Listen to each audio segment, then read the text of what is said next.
Hey everybody, welcome back. My name is Abby. I'm with Fitness is Medicine. Today we're going to do another great strength training workout you can do in your home with minimal equipment, minimal space, and easy to follow directions. Come into these workouts warmed up and ready to move. 5 to 10 minutes of a cardio workout just to get that heart rate up a little, get your muscles and joints warmed up and ready for movement, and your mindset ready for movement. Sometimes the very hardest thing about working out is getting started. So if that can help you get started and get you in here to get moving, that's important. Okay, today we're going to need heavier weights and a ball. If you don't have a ball, you can do them on the floor or laying on your bed. I've got a band set up that's about hip height. It's kind of a medium to lighter band. And then I have a bench with one kind of medium weight dumbbell. And then I'm going to need one chair. Or you could use your bench, or you could use the chair for both, if you have a couple chairs. We're gonna start today with chest press. So I'm gonna bridge on the ball for this one. If you don't have a ball, you could chest press, lying on the ground. You could do a bridge on the ground, just like we are here. There's a lot of different ways you can get this done. So if you are on a ball, roll out so your head and shoulders are comfortably right on top of that ball. Hips lifted so your glutes are engaged, and then we're going to press straight up. 2. Now you can keep your arms out like this for your chest press, or you can keep them in like this.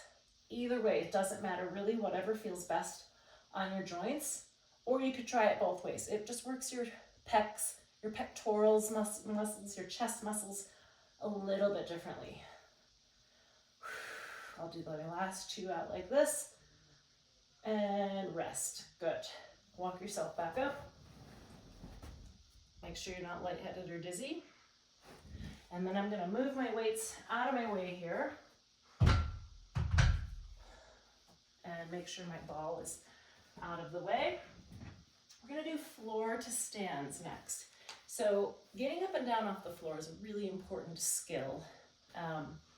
If you don't have trouble with it, it's still really good to practice because it's a great full body exercise. So start on your hands and knees. I want you to bring one foot forward. And then I want that foot flat on the ground and with your knee over your ankle. So you've got a good surface to stand up from. So if you're here, what happens is as you stand up, your weight is going to be moving forward and you don't want to fall. Or if you have fallen, you don't want to fall again. The other thing you can do is make sure, if you're nervous with this one, make sure you're near something like your coffee table or a sturdy chair, that as you get to this point, you can push up on your leg and push up on that sturdy object. So we're going to go back down. I'm going to have you do 5 on one side. So bring that foot forward. If you have trouble bringing that foot forward, you can kind of use your hand like that. Come back up. So I want you to bring your weight over your hips. I don't want you to try to stand up from here. Again, your weight's going forward and then you could, potentially fall again. So stand up from here. Now, if this is extremely hard for you, you don't need to try to do 5 on each. Maybe do 2 on each or 3 on each side. Really work. There's a lot of muscles working here, and I want you to be all the way down. Remember, bring that weight over your hips and stand up.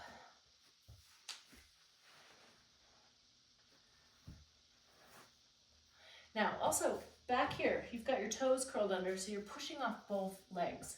You're not doing all the work with one side. One more on this side. Remember, you can use this to push up off. So you're using all of your body. All right, we're going to switch sides. So if you are doing this and you need something next to you, turn around so that you've got that bench or chair or coffee table or whatever it is, sturdy, available to push off of.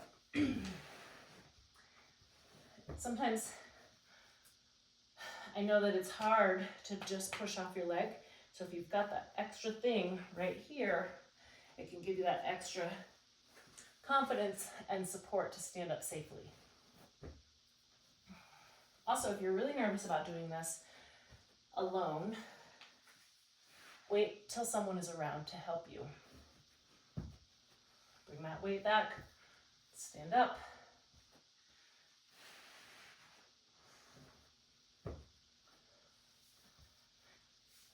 Let's do one more on that side. Foot forward, weight back, push up with both legs. Okay, good. Next one, I have a bench here that I'm gonna pull in. And we're gonna do a triceps exercise, one arm at a time. So I want your same side, knee and hand on the bench. So you could use a coffee table for this. You could use the edge of your bed, the edge of maybe a firm sofa. Now I want you to bring that weight.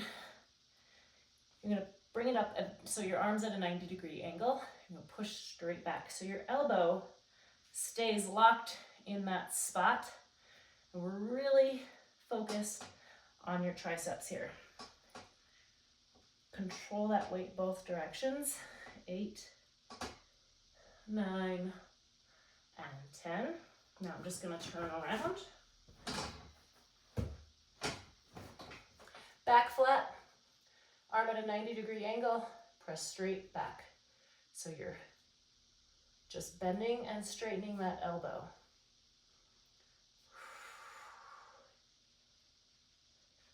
Keep your elbow glued to your side. 8, keep your tummy tight and keep breathing. I'm gonna do one more and rest. Okay. I don't need my bench again, so I'm gonna push it out of the way. And now we're gonna do side twist with this tube that I have set up here. If you have a tube or a band, it doesn't really matter. They accomplish the same thing. I like the tubes because you can attach a handle to it. They also make handles that you can slide onto bands. So you can, it's a little bit easier on your hands. All right, shoulders down and back. We're gonna face that, face the wall where your band is. Good athletic stance. We're gonna do side twists. So I want your arms to stay straight. I'm gonna pull over to the side and then over to the other side. So you're twisting, arms stay straight. You should really be feeling this in your core, specifically in your sides, your obliques. 7, 9, and 10. All right, good. Okay, next we're gonna do a grapevine. So a little agility, a little lateral movement. I really think that moving laterally is important, moving side to side. So we're gonna go forward and behind. Start with this, kind of nice and easy, back and forth across your room, or if you have a long hallway, you can go do this.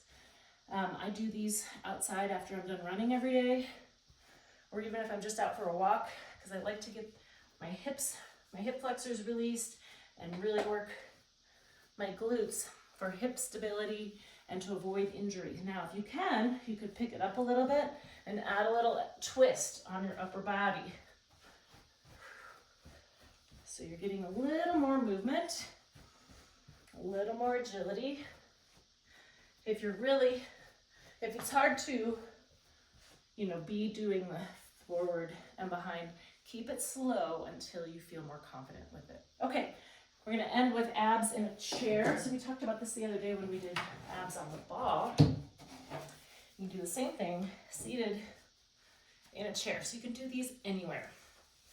Firm chair is preferable. Now I want you to sit up tall, lean back so that your shoulders almost touch, and then, so this is an even smaller movement because you don't want to come all the way up. That disengages your core. 4, keep breathing. 5, keep your back nice and straight. 6, 7, 8, 9, and 10. All right.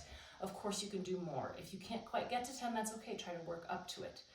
Go through all of these 1 or 2 more times. Add a little cardio to keep that heart rate up and follow with a good cool down and stretch. If you have any questions or need any modifications, please feel free to reach out to me privately or leave a message below. comments. Other than that, have a great workout and we'll see you next time. Thanks everybody.